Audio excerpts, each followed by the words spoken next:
샘플 로스터기도 사용을 하시는 걸로 이제 알고 있는데 샘플 로스터기는 주로 어떨 때 사용하시고 이 프로덕트 로스팅으로 넘어갈 때 어떻게 적용을 좀 하시나요? 샘플 로스터기는 저희는 진짜 샘플을 로스팅해요. 그 샘플을 굉장히 많이 들어오는데 저희가 구매하는 것도 있고 네, 그런 것들을 이제 로스팅할 때 사용하는데 제가 처음 샘플 로스터기를 접했을 때 저한테 질문을 했어요. 샘플 로스팅이 뭐지? 샘플 로스팅이 뭐죠? 샘플 로스팅 말 그대로 샘플을 로스팅 하는 거 그죠? 그럼 샘플 로스팅은 언제 배출해야 되죠? 제가 들었던 건 뭐 7분, 8분 안에 끝낸다. 7분, 8분에 크랙이 안 터지면요? 그러니까 이거는 너무 애매하고 모호한 답변들만 굉장히 많이 있었어요. 그러면은 다시 본론적으로, 근본적으로 목적을 한번 생각해 봤을 때 샘플 로스팅을 하는 이유는 그리고 샘플을 언제 배출할지는 그 샘플이 가지고 있는 향미가 최대한 긍정적으로 나왔을 때 배출해 주는 거잖아요. 네. 걔를 봐야 되니까 이 샘플 생두가 가진 게 어떤 긍정적인 향미를 나올 수 있는지 얘를 봐야 되니까 물론 당연히 이제 온도도 다르고 하겠지만 그게 제가 생두를 상태를 보고 배출하는 거기 때문에 그래서 저는 샘플 로스팅의 배출점이랑 본 로스팅의 배출점이랑 똑같아요. 다만 차이가 있다면 샘플은 저는 커핑을 할 거기 때문에 열 조절을 하지 않아요. 이제 열 조절을 하지 않고 그냥 스트레이트로 가요. 그 차이만 있을 뿐 나머지는 다 똑같습니다. 근데 다만 이제 본 로스팅으로 들어갔을 때는 이걸 브루잉으로 내릴 때랑 에스프레소로 내릴 때랑 이제 포인트를 다르게 하거나 이제 로스팅 스타일을 다르게 하시는 분들도 있는데 저희도 옛날에 그랬어요. 그런데 이제 제가 이제 로스팅 개념이 완성되고 나서는 그 좋은 지점, 베스트 지점이 달라질 수 없다. 하에 저희는 이제 똑같아요. 모든 게 다 똑같고 단맛을 두껍게 만들려고 하는데 그 이유는 아마 이건 이렇게 프로파일이 다양해지게 된 진짜 결정적인 이유기도 할 거예요. 에스프레소 때문에. 여기서 내가 어떻게 볶아도 나와서 커핑하거나 브루잉 내리면은 그냥 어쨌든 먹을만 해요. 하지만 진짜 미세한 디펙트나 조금이라도 이 산미가 발현되는 거 안에 단맛을 충분히 만들어주지 못하면 절대로 밸런스 있게 안 나와요. 이건 장담할 수 있어요. 제가 여기 있는 기간 동안 아주 못했을 때부터 지금까지 모든 거를 다 그렇게 테스팅을 해봤기 때문에 말씀드릴 수 있는 거예요. 진짜 미세한 디펙트도 에스프레소에서는 엄청 크게 나와요. 그렇기 때문에 이제 본 로스팅 때는 제가 생각하는 변환이 가능한 지점에서 열 조절을 통해서 단맛을 진하게 만들어주는 것만 다르게 합니다. 처음으로 항상 질문하다가 갑자기 역질문을 받아서 되게 당황하게 됐었는데 그럼 방금 말씀하셨던 부분에서 제가 하나 조금 궁금한 게 단맛을 두껍게 한다라는 표현이 구체적으로 얘기가 되실 수 있을까요? 생두가 로스팅이 되다가 크랙을 통해서 본격적으로 갈변이 된다는 말은 그 전에도 얘가 갈색으로 변하잖아요. 근데 그 앞에 뭐 7분이든 8분이든 보다 이 크랙이 터진 이후에 디벨롭먼트 구간에서 1초 1초가 훨씬 더 빨리 돼요. 이 앞에서 아무리 오랜 시간을 했어도 크랙 터지기 전에 배출한 거 아거트론 찍은 거랑 여기서 5초 가고 아거트론 찍은 거랑 엄청 크게 차이 나요.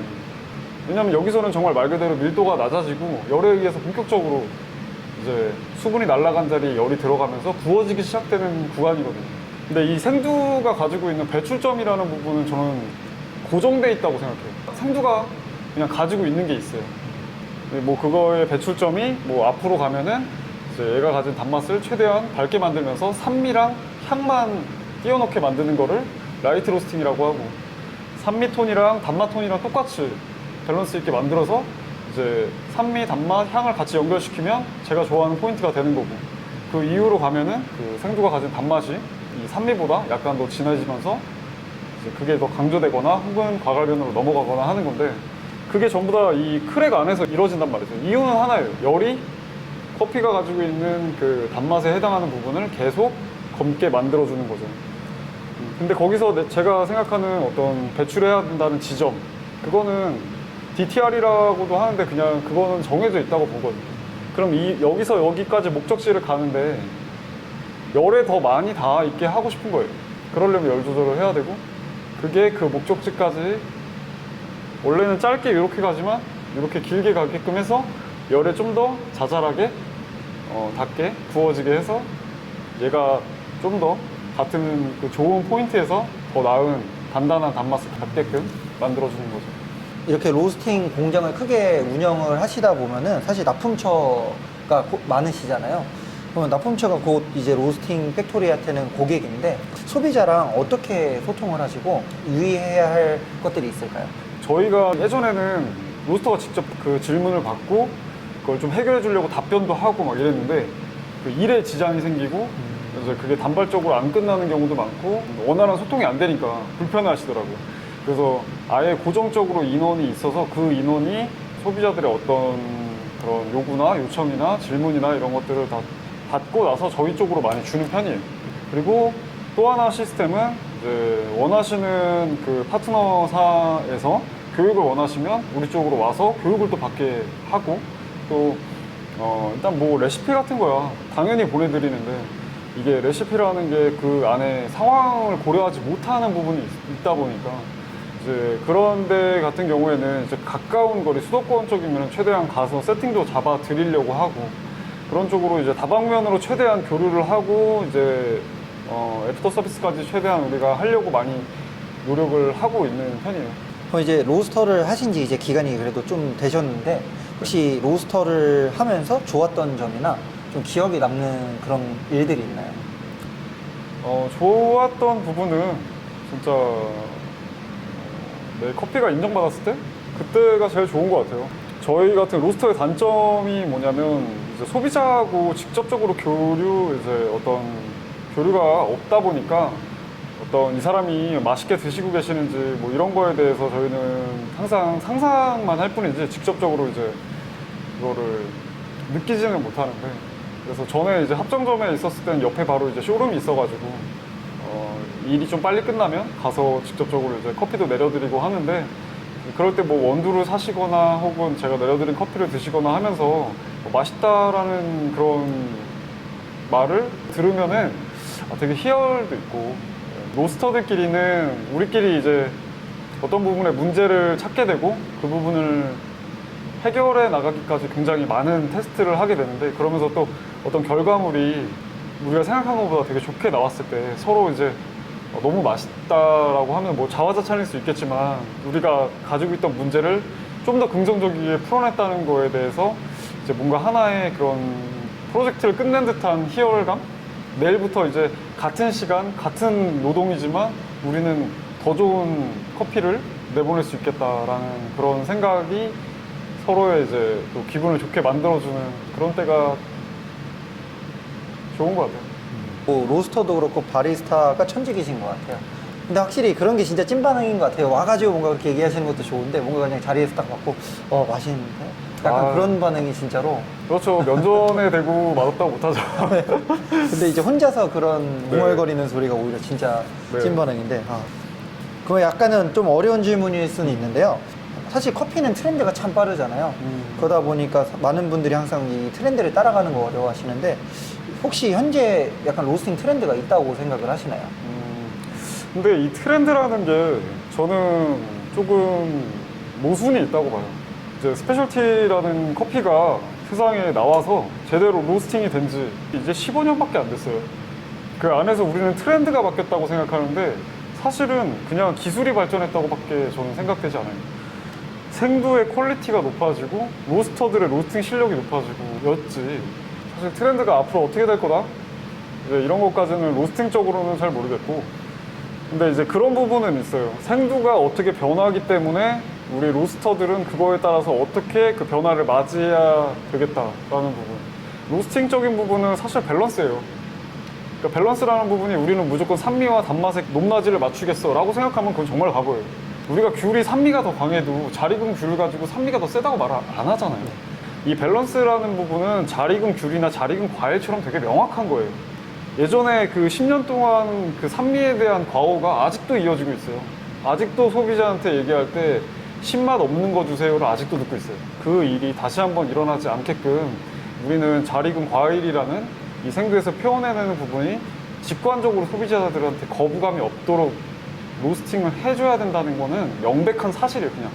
카페 운영을 할 때 로스팅을 꼭 해야 된다고 생각을 하시나요? 이게 되게 재밌는 질문인 게 그 호주에 다녀온 바리스타 분들이 꽤 많아요. 네. 근데 그 친구한테 너는 너가 로스팅을 할 거야 나가서? 그러면 그 친구는 내가 호주에 있을 때는 나는 당연히 납품 받았어야지 라고 생각을 했대요. 왜? 그랬더니 아니 내가 로스팅까지 잘하려면 내가 바리스타를 한 것만큼 이만큼의 시간이 걸릴 테고 그만큼의 투자를 할 테고 당연히 납품 받아야 써야지라고 생각을 하고 있었대요. 근데 한국 시장은 또 로스팅을 한다는 거에 대해서 되게 관심이 많으시니까 근데 저는 이제 왜 할 것인가에 대한 이유를 스스로 좀 물어봤으면 좋겠어요. 첫 번째는 원가가 절감. 뭐 예를 들면은 그냥 내가 납품을 받으면 3만 원인데 뭐 내가 생두 사서 하면 그거보단 싸지 라는 부분 때문에 하시는 건지, 두 번째 내가 로스팅에 진짜 관심이 많다. 두 개로 가장 크게 나뉠 것 같아요. 근데 만약에 후자가 아니신 분들이 만약에 전자를 조금이라도 생각하셨다면 정말 큰 오산입니다. 왜냐면은 일단 로스터기 자체가 워낙에 비싸고, 그럼 자기가 그 프로파일 하나를 만드는데 저는 6년 걸렸어요. 그러면 본인은 몇 년 걸릴 거라고 생각하시는지. 생두를 까맣게 만드는 건 누구나 할 수 있는데 이제 그게 손님한테 팔만한 건지에 대해서 생각해 보시고, 내가 다른 가게에 가서의 평가가 얼마나 박한지 한번 돌이켜 보시면 자기가 지금 무슨 생각을 하고 있는 건지 알게 되실 것 같아요. 본인한테 좀 후하게 생각하실 수는 있지만 또 남들 거 할 때는 또 박하게 보다 보니까 우리 또 한국 사회 만만해 얼마나 박해요. 진짜 다시는 안 가잖아요. 맞아요. 로스터를 하고 싶은 분들도 사실 한국엔 되게 많으시잖아요. 또 바리스타 분들 중에서 로스터를 하고 싶어 하시는 분들도 많고, 아니면 처음부터 이제 로스팅에 관심을 가지신 분들도 많은데, 이런 분들을 위한 좀 조언이 있으실까요? 아직 안 하고 있는 친구들보다도 지금 어떤 식으로든 로스팅을 하고 있는 수많은 그 분들이 계시잖아요. 네. 그런 분들한테 이제 좀 하고 싶은 말이 있는데, 제가 이 일하면서 제일 많이 들어온 얘기가 정답은 없다라는 말이에요. 정답이 없다라는 말은 소비자의 권리예요. 내가 라면을 500ml만 넣으라고 만들었는데 당신이 1000ml가 넣어서 맛있든 300ml만 넣어서 맛있든 그건 아무 잘못이 없어요. 하지만 내가 만드는 사람이 당신은 300ml부터 1000ml까지 넣으세요라고 만드는 거는 잘못된 거예요. 정답이 없다라는 말은 다시 한번 말하지만 소비자의 권리고, 그게 자신이 업으로 삼는 일의 결과물에 대한 잘못됨을 합리화시키기 위한 변명이 아니에요. 제가 누군가를 어떻게 당신은 로스터다, 바리스타다 이렇게 평가할 수 있는 사람은 아니지만, 지금 현재 이 바리스타 업계보다 허들이 낮은 데는 아무 데도 없을 거예요. 모든 일은 다 전문직이라는 게 있는 거고, 그만큼의 노력과 고생이 필수적으로 들어가야만 해요. 내가 하고 싶은 거는 집에서 하세요. 본인의 취향대로 목소리 세워서 자기 거 들어달라고 하시는 그런 말들은 어떤 일에선 굉장히 무책임할 수 있습니다. 늘 커피를 진심으로 이제 대하시기 때문에 진짜 하실 수 있는 말씀이신 것 같아요. 이제 마지막 질문인데요. 파스텔 커피 웍스의 헤드 로스터로서 계시잖아요. 앞으로 이제 로스터로서의 계획이 어떻게 되시나요? 로스터로서는 가능한 많은 분들한테 제가 이제 만든 커피를 이제 보여주고 싶죠. 그래서 회사적으로도 이렇게 큰 투자를 해서 로스팅하는 데를 이제 이전하기도 한 거고. 그래서 이 로스터로서 이제 앞으로 이걸 잘 해나가기만 하면 되는데, 개인적으로 이제 그 꿈이 있다면 제가 보여줄 수 있는 게 커피밖에 없다 보니까, 그리고 이걸 하면서 정확히 느낀 게, 내가 만든 프로파일은 나밖에 못 만든다 라는 부분이 생겼어요. 자기가 그동안 해왔던 커피 안에서 뭐 이런 부분, 좋았던 부분이 다 총 합쳐진 게 하나의 컵 안에서 드러날 수 있구나라는 걸 느껴서, 정말 가능하다면 나중에 어떤 커피를 드셨을 때 이거는 파스텔의 방현영이 로스팅한 커피인가 봐, 산미가 이러네, 단맛이 이러네 라고 하는 그런 말을 들었으면 좋겠는 게 이제 로스터로서의 저의 꿈입니다. 제가 생각해 보니까 아까 소개를 할 때 이제 로스터님에 대한 소개는 했었는데, 파스텔 커피 웍스에 대한 소개는 제가 또 빼먹었던 것 같아서 마무리하기 전에 파스텔 커피 웍스도 좀 소개해 주실 수 있으실까요? 저희 파스텔 커피 웍스는 좀 주변에 그런 있는 친구들 중에 약간 융통성 없고 좀 우직한 그런 친구들 있잖아요. 입사 이래로 한 번도 한 해도 빼놓지 않고 듣는 말이 있어요. 우리는 전문가라는 말.